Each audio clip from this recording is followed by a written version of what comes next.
ঢাকার আশপাশে উড্ডয়নরত উড়োজাহাজে পাখির আঘাতের বেশ কয়েকটি ঘটনাই বেশ আলোচনা হয়েছে। প্রতিবেদনগুলোতে বলা হচ্ছে, ঢাকা বিমানবন্দরের চারপাশে কয়েকটি জলাশয় থাকায় সেখানে মাছ ও কীটপতঙ্গ খেতে ঝাঁকে ঝাঁকে হাজির হয় পাখি। এছাড়া আশপাশের উচ্ছিষ্ট খাবার, রানওয়ের সবুজ ঘাসও পাখিদের পছন্দ, তাই সেখানেও তাদের বিচরণ থাকে। এজন্য শীত এলেই শাহজালাল বিমানবন্দরে কোনো উড়োজাহাজ ওঠানামায় পাখির ধাক্কা লাগার আশঙ্কা বেশি থাকে। যদিও বিমানবন্দরে বার্ড শুটার রয়েছেন বন্দুক দিয়ে পাখি তাড়ানোর কাজে, কিন্তু তাড়ানোর পরও পাখিরা ঘুরে ফিরে বিমানবন্দর এলাকায় ভিড় করছে।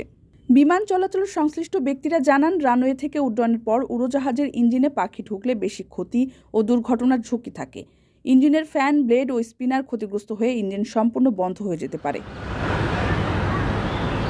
এছাড়া পাখির আঘাতে ঝুঁকি থাকলে পাইলটদেরও মানসিক চাপে থাকতে হয়। এয়ারলাইন্সগুলো বলছে, বিমানবন্দরে পাখি তাড়ানোর ক্ষেত্রে মনিটরিং খুব একটা কার্যকর নয়, ফলে মাঝে মাঝে বার্ড হিটের ঘটনা ঘটছে।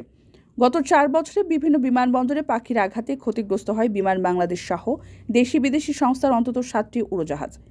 এর মধ্যে শাহজালালে একদিনে পৃথক 2টি পাখির আঘাতের ঘটনা ঘটে। এর আগে বিমানবন্দরে পাখির আঘাতে ক্ষতিগ্রস্ত হয় ইউএস বাংলা, কাতার এয়ারওয়েজ ও আমিরাত এয়ারলাইন্সের উড়োজাহাজ।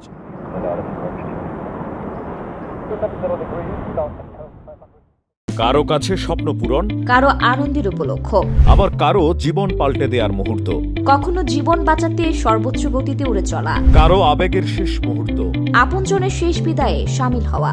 এমন সব ইচ্ছে পূরণে সর্বনিম্ন ভাড়ায় দ্রুতগতির বাহন প্রবাসীর হেলিকপ্টার। আপনার প্রয়োজনে যোগাযোগ করুন আমাদের হটলাইনে।